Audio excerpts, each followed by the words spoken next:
Hi, and welcome. You're listening to the X22 Report. My name is Dave, and this is episode 657. And today's date is May 2nd, 2015. And the title of this episode is The Current Economic Collapse News Brief. Now, before I get started, I just want to make a couple of announcements. Tomorrow, Sunday, I will be posting the Greg Manarino interview. Those people who subscribe to the X22 Report Spotlight channel, you'll get an email. Those people who've signed up to the alert system on X22report.com, you will get an email from that. If you didn't sign up for any of those, you can just go to YouTube and you can type in X22 Report Spotlight or come to the X22report.com site. I will have the interview posted on the sidebar. And those people who have donated to the X22report.com, thank you very much. I really do appreciate it, and I am very grateful. Thank you very much. Let's get right into the economic collapse news. Now, we understand retailers are closing a lot of stores this year, and we can see at this point, since the beginning of the year, they've either made an announcement or they started closing stores. It is a total of 6,000 stores here in the United States. And we see some of the big players, they announced them during the holiday seasons. I mean, look, we have Abercrombie & Fitch, 180 stores, Aeropostale, 75, 154 American Eagle, 223 Barnes & Noble, 265 Body Central Body Shop, 66 Bottom Dollar Food, 25 Build-A-Bear, 200 Children's Places, 340 Dollar Tree Family Dollar, and the list goes on and on and on. And why is this happening? Well, people just don't have the disposable income to go out and purchase anymore. They don't have the high-paying jobs. A lot of people can't even find jobs. A lot of people have part-time work. And this is why we see retail suffering at this point. And as time goes on, it's going to get worse and worse because these unemployment numbers are not real. 5.5% is not a real number. And people say, whoa, wait a minute. The government's telling us this. Well, let's go back in time a little bit. Back in 2011, 2012, when the unemployment rate was at 10, then 9, then 8, do you know the retail sales and everything else in the country was doing a lot better? And as the unemployment rate continually dropped, stores started to close, sales started to fall off, and here we are in 2014, and we're into 2015 now, and this last holiday season was a complete bust. So why, when the unemployment rate is continually going down, the economy is doing worse, retail is doing worse, and stores are closing? Not like 3 or 4 stores, they're closing by the hundreds, and when you add them up, it's 6,000 stores. If the economy is doing so well, why in Canada did Target decide, you know what, let's just shut down our operations? The only reason retail shuts down operations if they are not doing well, and this is exactly what we're seeing. And we understand the government continually puts out manipulated numbers to convince us that everything is fine. But when we look at the real economic indicators, we know it is not fine. They're having a very tough time convincing the people, because when you go into a mall, when you look at a strip mall, you see it empty. Yes, you see mom and pop stores pop up, and I see them pop up where I am, but a year later, they go completely out of business. Now, we understand the United States government central bankers are trying to control the media. I mean, they have control of the major media. They have 5 corporations that own all the media outlets, and the government pretty much feeds them propaganda, and they just actually put it on air without even researching it whatsoever. And we see Facebook right now has been testing a kill switch that will cause articles from online publishers to be blocked, and they will block them from social sharing. Basically, they're practicing censorship. Why? Because they only want the government propaganda stories out there. Censoring independent media is all about manufactured consensus. Facebook, of course, an extension of the surveillance state, now dominates American society. In this surveillance state, manufactured consensus is engineered on all the big agendas: war, vaccines, immigration, you name it. They're trying to keep the story with what the government and the corporations are trying to say. Anything that's countering that, they want it blocked. And we can see that it's not just Facebook. We see Alexa, which is a web traffic ranking engine, they've changed their algorithm, and it looked like all the independent websites, pretty much their rankings went completely down.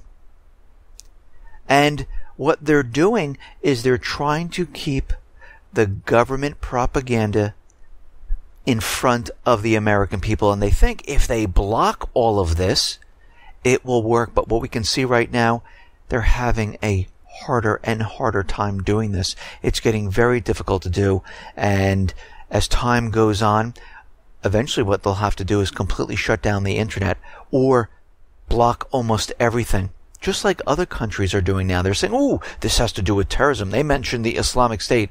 Let's block them. Let's shut them down. And we see this happening in many, many different countries.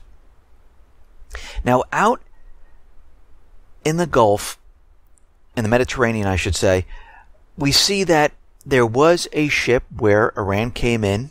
It was the Maersk Tigris. They took it. And this was because of financial reasons. This had nothing to do with anything else. It was a commercial dispute. But of course, the American government, the central bankers, are playing this up. Now they're saying because of Iran, and they came out firing at the ship, we will need our warships to protect American flagships in the Strait of Hormuz. They are using any instance of any type of an event to create the illusion that these countries are provoking some type of war, or they're provoking America, which is actually the opposite. It doesn't matter what event it is. This is exactly what they're doing. And what we can see is that this ship was definitely directed from the charts and the picture that we showed in our couple reports ago. This ship veered off into Iranian water, and they were instructed to get the ship. But of course, the U.S., the central bankers, are using it for a different agenda. Now, the United States, along with the P5+1 agreement, they're going to go into Iran and inspect their nuclear facilities. Now, of course, we see the warmongers out there telling us that, they're going to have a nuclear weapon any day now. And you have to remember, Iran, they signed the NPT, they have IAEA inspections. There is no evidence of a nuclear weapon. And I've said this in the past. Iran is part of the goal. They want control of the central bank, and they want to put their oil on the natural resources. There's an American writer, Walter Pareto. He's out there saying the exact same thing. The underlying agenda by the United States government, central bankers, is basically to get Iran's money supply and their natural resources. That's it, period. And that's what they're going for. That's what they want in Syria. And this is why we see the Islamic State, which is a proxy army for the United States government, central bankers, Israel, UK, and other nations. They are using them. And here is evidence that the United States government central bankers don't care about the people in the country. All they want is their agenda fulfilled. In Yemen, they are continually bombing the people in Yemen, not just the Houthis, the people there. Saudi Arabia is being orchestrated by the United States government central bankers to go in and bomb Yemen. Now, at the UN Security Council, we see Russia is there, and they're saying we need immediate humanitarian ceasefire, and we need to bring humanitarian aid in. The U.S. diplomats say they support the humanitarian ceasefire in theory, but guess what? we're not going to stop the bombing in Yemen. Because they don't believe the Saudis are in the wrong. They believe the Houthis, the people of Yemen, are in the wrong. So Saudi Arabia, under the direction of the United States, decided to fly in their bombers and start bombing Yemen. The people took over the government. The people threw the president out. And it's the people to blame, not another nation who invaded this country. So you can tell right now their agenda is basically remove the Houthis and bring Hadi back and put him in because he is the puppet government. In Syria, we see they're continually bombing. U.S.-led airstrikes have killed 52 Syrian civilians in one day. Do you know how many Islamic State military men they killed? 0. Not a one. So basically, since September, the coalition flyovers have resulted in 66 civilian deaths, plus 52 that just happened.